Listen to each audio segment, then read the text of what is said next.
நாம் போன வாட்டி பார்த்துருந்த வீடியோவில் தான் பேசியிருந்தோம், வெளியே போகிற வர பெண்களுக்கு தான் பாதுகாப்பே இல்லாமல் இருக்குது. அப்படி இருக்கிற பட்சத்தில் வீட்டுக்குள்ளே இருக்கிற பெண்களுக்குமே பாதுகாப்பு இல்லாத சூழ்நிலை நிலவிட்டு இருக்கு அப்படின்னு சொல்லி நம்ம பேசியிருப்போம்.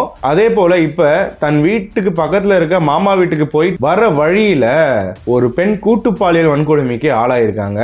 இந்த பெண்ணுக்கு காது கேட்காது, அதே மாதிரி வாயும் பேச முடியாது. 21 வயசாகிற ஒரு இளம் பெண் சில ரோட்ல சுத்தி அலைகிற காமுகர்களால வேட்டையாடப்பட்டு இன்னைக்கு பெரிய ஒரு வன்கொடுமைக்கு ஆளாக்கப்பட்டு மிகவும் துன்பப்பட்டு இருக்கிறாங்க அந்த பெண். இந்த கேஸை பத்தின டீடைல்ஸை நம்ம வீடியோக்குள்ள போய் பார்த்துடலாம். டிகோட் நேயர்களுக்கு எனது அன்பு வணக்கங்கள். நான் உங்கள் ஜோதி பாபு.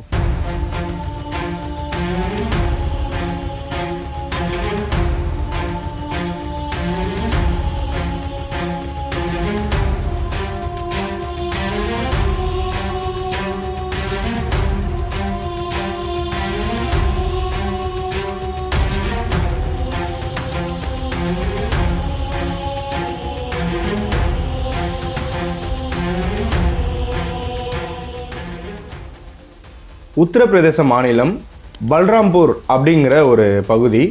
இந்த பகுதியை சேர்ந்தவங்க தான் இந்த 21 வயதுடைய இந்த வன்கொடுமைக்கு ஆளாக்கப்பட்ட பெண். அவங்க கடந்த 11ஆம் தேதி திங்கட்கிழமை அன்னைக்கு தன்னோட மாமா வீட்டுக்கு போயிட்டு இவங்க வீட்டுக்கு ரிட்டர்ன் வந்துட்டு இருக்காங்க. ஒரு 7 மணிலேருந்து 8 மணி அளவில் இருக்கும். இவங்க வீட்டுக்கு வந்துகிட்டு இருக்க அந்த சாலையில ஒரு 5 பேர் பைக்ல வந்திருக்காங்க. ஸோ ரொம்ப ரகலையாவே சுத்தி இருந்திருக்காங்க. இவங்க அதை கண்டுக்காம அவங்க வீட்டை நோக்கி நடந்து போய்கிட்டு இருக்காங்க. இந்த சமயத்துல தான் அந்த 5 பைக்ல வந்த நபர் இந்த பெண்ணை பார்த்துட்டு கிட்ட வந்துட்டு லிஃப்ட் தரோம் வாங்க அப்படிங்கிற மாதிரி கூப்பிடுறாங்க. அவங்களுக்கு எதுவுமே புரியல. இருந்தாலும் அவங்க வேணாம் அப்படின்னு சைகையில காமிச்சிட்டு நடந்துட்டே இருக்காங்க. அப்பவுமே விடாம இவங்கள பின்தொடர்ந்தே வந்துட்டு இருக்காங்க. என்னதான் அவங்களுக்கு காது கேட்கல, வாய் பேச முடியல அப்படின்னாலுமே அந்த சிச்சுவேஷன், அந்த ஆம்பியன்ஸை பார்க்கும்போது இங்க ஏதோ தவறா இருக்குங்கிறத கண்டிப்பா அவங்களால உணர முடியும். இது மனிதன் எல்லாருக்குமே இருக்கக்கூடிய ஒரு உணர்வு தான். அதனாலதான் அவங்க அந்த ஆபத்தை உணர்ந்து ஓட ஆரம்பிச்சிருக்காங்க ஒரு குறிப்பிட்ட ஸ்டேஜுக்கு மேல. இந்த பைக்ல வந்தவனுங்க ஒரு ஸ்டேஜ் மேல புடி அப்படிங்கிற மாதிரி சொல்லிக்கிட்டு அவங்கள துரத்திட்டு போனதாகவுமே ஒரு தகவல் இருக்கு. இந்த பெண் ஓட ஆரம்பிச்சதும் இந்த 5 பைக்குமே அந்த பெண்ணை பின்தொடர்ந்து போது எல்லாருமே ஃபாலோ பண்ணே போறானுங்க லைனா. கிட்டத்தட்ட வெறி பிடிச்ச நாய்ங்க மாதிரி துரத்திட்டே போறானுங்க அந்த பெண்ணை.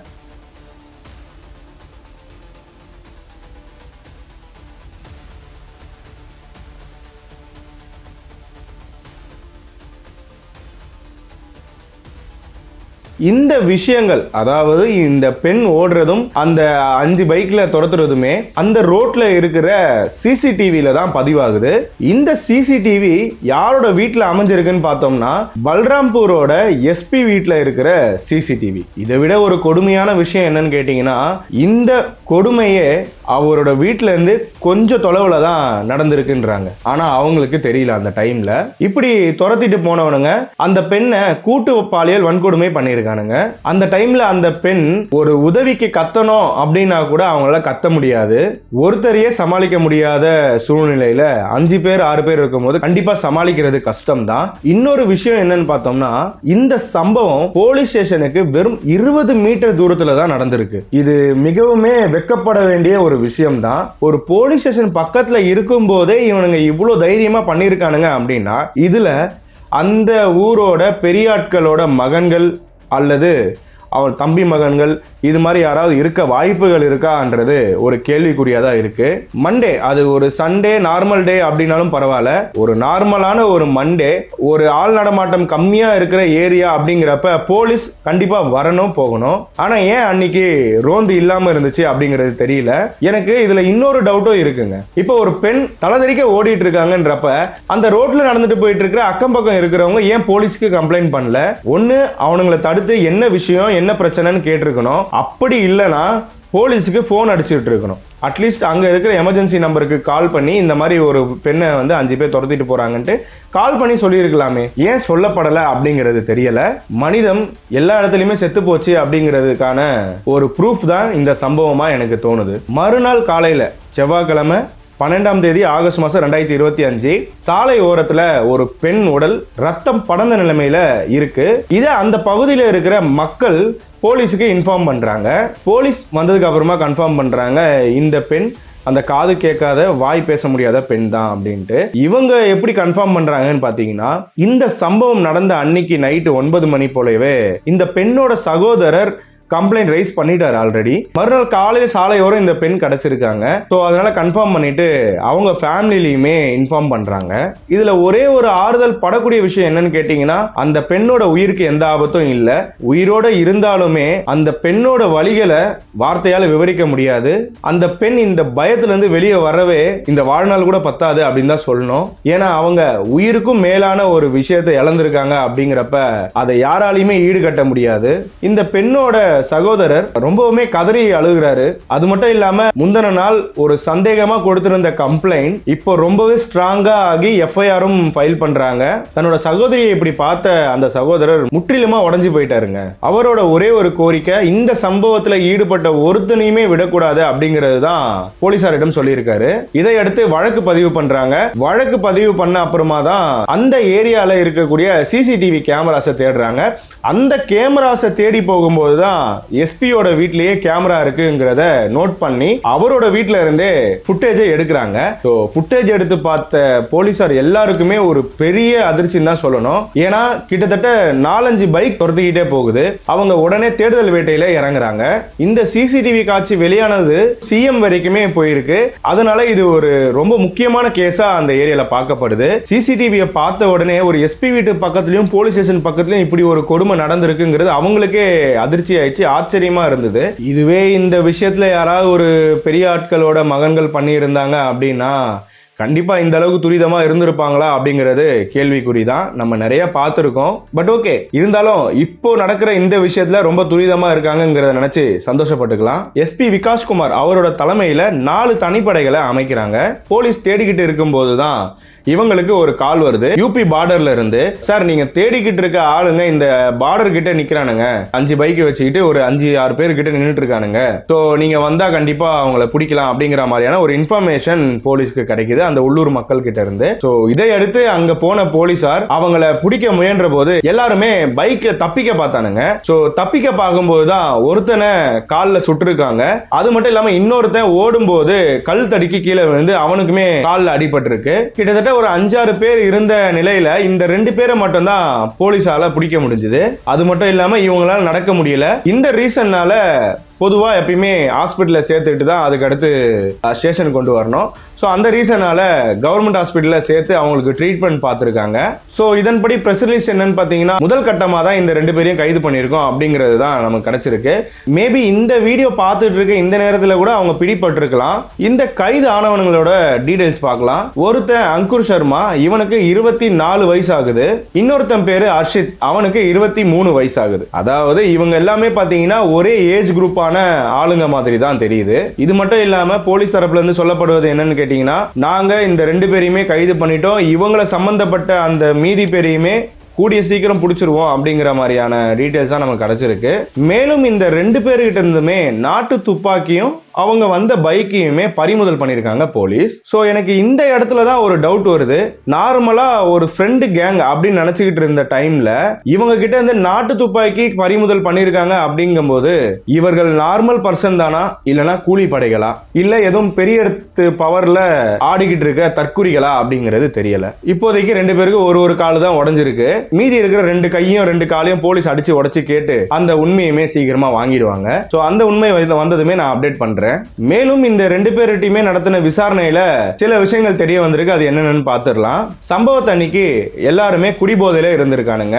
இவனுங்க குடிக்கிறதுக்கான மதுபானம் என்பது இந்த பெண் நடந்து வந்தாங்கல்ல சாலை, அந்த சாலை ஓரத்துல தான் இருக்கு அப்படிங்கிற மாதிரி தகவல்கள் இருக்கு. இவனுங்க அந்த ரோட்ல இருக்கிற பார்ல தான் குடிச்சிருக்கானுங்க. குடிச்சிட்டு வெளியே வந்தப்ப இந்த பெண் நடந்து வந்திருக்கிறத பார்த்துட்டு அங்க இருந்து துரத்தி வந்துதான் இந்த கொடுமைகளை பண்ணியிருக்கானுங்க. இந்த ஏரியால இருக்கிற பகதூர் சுடுகாடு, இந்த சுடுகாட்டுக்கு பக்கத்துல தான் ஒரு ரூம் எடுத்து தங்கி இருக்கானுங்க இவனுங்க. அந்த ரூமுக்கு தான் இந்த பெண்ணை கிட்னாப் பண்ணி கூட்டு போய் கூட்டு பாலியல் வன்கொடுமை பண்ணிருக்கானுங்க. விடிய சித்திரவதைக்கு அப்புறம் காலையில குப்பையை தூக்கி போடுற மாதிரி போட்டுட்டு அவன் வேலையை பார்க்க போயிருக்கானுங்க. இவனுங்களை போலீஸ் காலில் சுட்டுருக்க கூடாது. என்ன சொல்ல வரங்கிறது புரியும். கண்டிப்பா சட்டம் மாறும் அப்படிங்கறத நான் எதிர்பார்க்கிறேன். மேலும் இது போன்ற சம்பவத்துல ஈடுபடுறவனுங்களை 2 கையையும் 2 காலையும் வெட்டிட்டு சாவை விட பெரிய தண்டனையா இந்த தண்டனையை கொடுக்கணும் அப்படிங்கிறது தான் என்னோட ஒரு சஜஷன். நாம ரீசெண்டா கூட ஒரு கேஸ் பார்த்திருந்தோம். இது மாதிரியான பாலியல் வன்கொடுமையில ஈடுபட்ட ஒரு இளைஞனை ஆண்மை நீக்கம் பண்ணி ஜெயில போட்டதா கேள்விப்பட்டிருந்தோம். அதுவுமே ஒரு நல்ல தண்டனை தான். இது போல ஏதாவது வித்தியாசமாகவும் மிகவும் கடினமான பனிஷ்மெண்ட் வந்தா மட்டும்தான் அடுத்து பண்றவனுக்கு ஒரு பயம்ன்றது வரும். உங்களுக்கு இது போல பனிஷ்மெண்ட்ஸ் ஏதாவது கடினமாகணும், வேற பனிஷ்மெண்ட்ஸ் இது மாதிரி இருக்கலாம் அப்படிங்கிற மாதிரி தாட்ஸ் இருந்ததுன்னா அதை கமெண்ட்ல போடுங்க, கண்டிப்பா நான் படிக்கிறேன். இந்த கைது செய்யப்பட்ட 2 பேருமே நீதிமன்ற காவல்ல இருக்காங்க. இந்த சம்பவத்துல இருந்து நம்ம யோசிக்க வேண்டிய சில விஷயங்கள் மட்டும் நம்ம பார்க்கலாம். இப்போ அந்த பெண் வீட்டார் கதறாங்க, ஒரு வாய் பேச முடியாத காது கேளாத ஒரு பெண்ணை கூட விடமாட்டீங்களேடா, இவங்களை கண்டிப்பா விடக்கூடாது அப்படின்னு ரொம்பவுமே ஆதங்கமா பேசியிருக்காங்க. ரொம்பவுமே ஆதங்கமா தான் இந்த வழக்கையுமே பதிவு பண்ணியிருக்காங்க. ஈவன் இந்த பெண் பட்ட வலி, இப்ப பட்டுக்கிட்டு இருக்க வலி, இதை எதையுமே கூட அவங்களால எக்ஸ்பிரஸ் பண்ண முடியாது.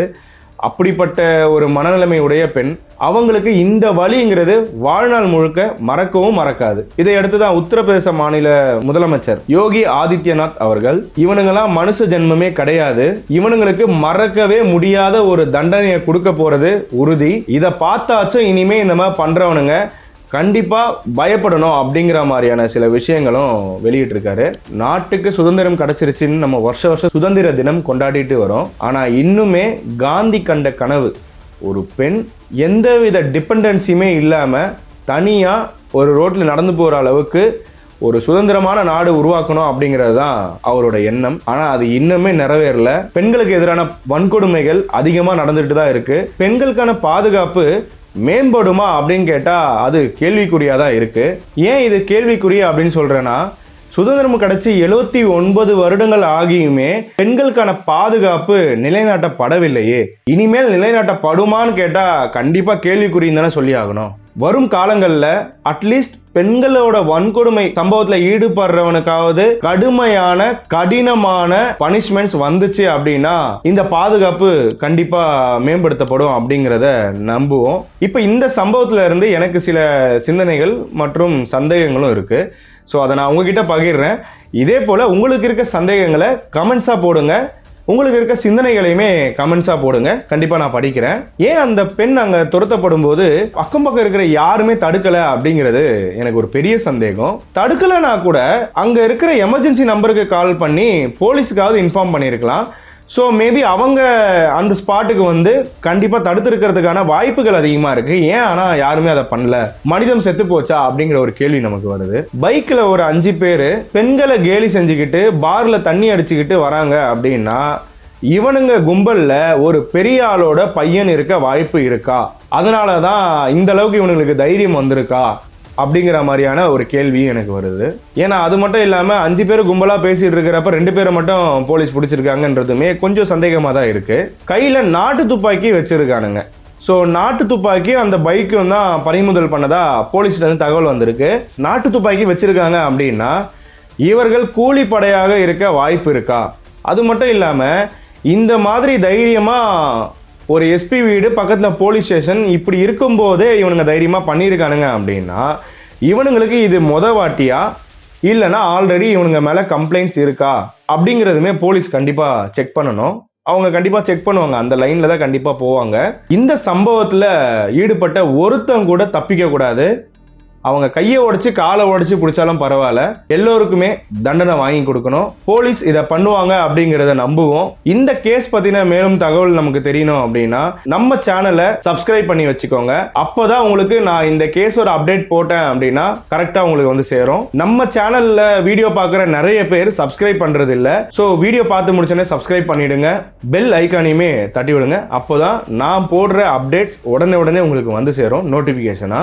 மேலும் இந்த சம்பவத்தை பத்தின உங்க தாட்ஸை கமெண்ட் பண்ணுங்க. இந்த மாதிரி ஒரு கேஸ் நடந்துட்டு இருக்கு அப்படிங்கிறதே உங்க ஃப்ரெண்ட்ஸ் யாருக்கும் தெரியாம இருக்கு அப்படின்னா கண்டிப்பா ஷேர் பண்ணுங்க. நீங்க ஷேர் பண்றது மூலியமா ஒருத்தவங்க அவேர்னஸ் ஆகியிருக்காங்க அப்படிங்கிறதே நம்ம சேனலுக்கான வெற்றி தான்.